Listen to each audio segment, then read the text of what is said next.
ನಮ್ಮ ಮನೇಲಿ ಮಾಡೋ ಈ ಮಸಾಲೆ ದೋಸೆ ಯಾವ ಹೋಟ್ಲಿಗೂ ಕಮ್ಮಿ ಇಲ್ಲ. ನೀವು ಕೂಡ ನಿಮ್ಮ ಮನೇಲಿದ್ದ ಟ್ರೈ ಮಾಡ್ಕೊಂಡು ತಿನ್ಬೋದು. ಕಂಪ್ಲೀಟ್ ರೆಸಿಪಿನ ಇವತ್ತು ತೋರಿಸ್ಕೊಡ್ತೀನಿ. ಮೊದಲಿಗೆ ಮಸಾಲೆನ ಹೇಗಪ್ಪ ಪ್ರಿಪೇರ್ ಮಾಡ್ಕೊಳ್ಳೋದು ಅಂತ ನೋಡಿದ್ರೆ, ಕಾದ ಬಾಣಲಿಗೆ ಎಣ್ಣೆ ಹಾಕಿ ಈರುಳ್ಳಿ ಹಾಕ್ಬಿಟ್ಟು ಚೆನ್ನಾಗಿ ಫ್ರೈ ಮಾಡ್ಕೊಳ್ಳಿ. ಬ್ಯಾಡಿಗೆ ಮೆಣಸಿನಕಾಯಿ ಹಾಕೊಂಡು ಫ್ರೈ ಮಾಡ್ಕೊಬೇಕಾಗುತ್ತೆ. ಅದನ್ನ ಆರೋದಕ್ಕೆ ಬಿಟ್ಟ ಮೇಲೆ ಮಿಕ್ಸರ್ ಜಾರ್ಗೆ ಕಟ್ ಮಾಡಿರ್ತಕ್ಕಂಥ ಶುಂಠಿ ಪೀಸಸ್ನ ಆ್ಯಡ್ ಮಾಡ್ಕೊಂಡು ಆರದ್ಮೇಲೆ ಹುರ್ಕೊಂಡಿರ್ತಕ್ಕಂಥ ಈರುಳ್ಳಿ ಮತ್ತೆ ಬ್ಯಾಡಿಗೆ ಮೆಣಸಿನಕಾಯಿ ಹಾಕಿ ಒಂದ್ ಸ್ವಲ್ಪ ಉಪ್ಪು ಹಾಕ್ಬಿಟ್ಟು ರುಬ್ಕೊಬೇಕಾಗುತ್ತೆ. ಆಮೇಲೆ ಈ ಮಸಾಲೆ ದೋಸೆಗೆ ಹುರುಗಡ್ಲೆ ಚಟ್ನಿ ಸೂಪರ್ ಕಾಂಬಿನೇಷನ್. ಹೇಗಪ್ಪ ಮಾಡ್ಕೊಳ್ಳೋದು ಅಂತ ನೋಡಿದ್ರೆ, ಕಾದ ಬಾಣಲಿಗೆ ಎಣ್ಣೆ ಹಾಕಿ ಸಾಸಿವೆ ಹಾಕಿ ಹಸಿಮೆಣಸಿನಕಾಯಿ ಮತ್ತೆ ತೆಂಗಿನಕಾಯಿ ಹಾಕ್ಬಿಟ್ಟು ಫ್ರೈ ಮಾಡ್ಕೊಳ್ಳಿ. ಆಮೇಲೆ ಹುರುಗಡ್ಲೆ ಹಾಕೊಂಡು ಚೆನ್ನಾಗಿ ಹುರ್ಕೊಬೇಕಾಗುತ್ತೆ.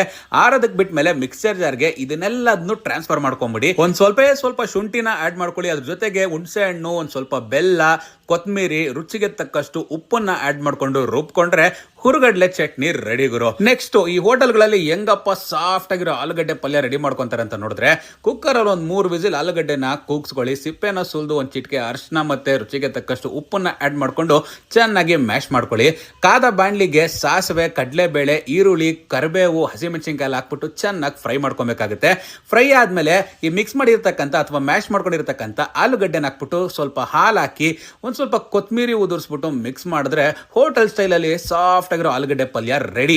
ಎಲ್ಲ ಐಟಮ್ಸ್ ರೆಡಿ ಮಾಡ್ಕೊಂಡ್ಮೇಲೆ ಇನ್ನು ದೋಸೆ ಪ್ರಿಪೇರ್ ಮಾಡೋದೊಂದು ಬಾಕಿ ಇದೆ. ಕಾದ ಹೆಂಚ್ ಮೇಲೆ ದೋಸೆ ಹಿಟ್ಟು ಹಾಕಿ ಸ್ಪ್ರೆಡ್ ಮಾಡಿ ಅದ್ರ ಮೇಲೆ ಒಂದು ಮಿನಿಮಮ್ ಅಮೌಂಟ್ ಆಫ್ ತುಪ್ಪನ ಹಾಕ್ಬಿಟ್ಟು, ಆಮೇಲೆ ಖಾರ ಇಷ್ಟಪಡೋರು ಅಥವಾ ಮಸಾಲೆ ಜಾಸ್ತಿ ಇಷ್ಟಪಡೋರು ಹೆಚ್ಚಿಗೆ ಈ ಮಸಾಲೆನ ಅಥವಾ ಖಾರ ಚಟ್ನಿ ಹಾಕೊಂಡು ಸ್ವಲ್ಪ ಆಲೂಗಡ್ಡೆ ಪಲ್ಯ ಇಟ್ಟು ಪರ್ಫೆಕ್ಟ್ ಆಗಿ ರೋಸ್ಟ್ ಮಾಡೋದಕ್ಕೆ ಬಿಟ್ಟು ಆ ಚಟ್ನಿ ಜೊತೆ ತಿಂತಾ ಇದ್ರೆ ಬಾಯಲ್ಲಿ ನೀರು ಬರುತ್ತೆ ಗುರು. ನೆನೆಸ್ಕೊಂಡ್ರೆ ಟ್ರೈ ಮಾಡಿ ನೋಡಿ, ಪಕ್ಕ ಇಷ್ಟ ಆಗುತ್ತೆ. Download ShareChat.